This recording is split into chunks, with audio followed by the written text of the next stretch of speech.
இலங்கையில் மிகவும் பழமை வாய்ந்த பள்ளிவாசல்களில் ஒன்றான வெலிகம கப்புவத்த முஹிதீன் ஜும்மா பள்ளிவாசல் இன்று காலை ஜனாதிபதி மகிந்த ராஜபக்ச அவர்களால் திறந்து வைக்கப்பட்டது.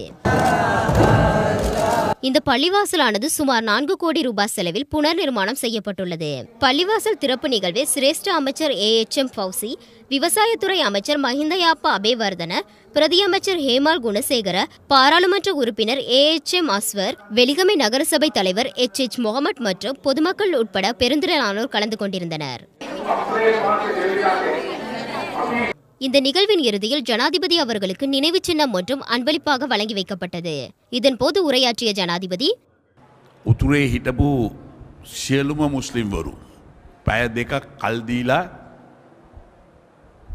මුළු උතුරේ அன்று வடக்கில் இருந்த முஸ்லிம்கள் 2 மணித்தேலத்திற்குள் வெளியேற்றப்பட்டனர்.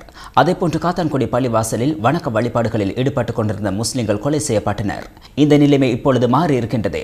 இன்று எல்லோருக்கும் சுதந்திரம் இருக்கின்றது. நாம் அனைவரும் ஒரு நாட்டு மக்கள். எமக்கிடையே இனவாதம் வேண்டாம். இதேபோன்று நாம் பல பள்ளிவாசல்களை திறந்து வைத்துள்ளோம். பேருவளை, காத்தான்குடி, நுவரெலியா போன்ற பிரதேசங்களிலும் பல பள்ளிவாசல்களை திறந்து வைத்துள்ளோம். இனவாதத்தை தூண்டிவிட சிலர் முயற்சிக்கின்றனர். அது ஒருபோதும் வெற்றி அளிக்காது. නමුත් ඒ කවදාක්වත් හරියන්නේ නැහැ කියලා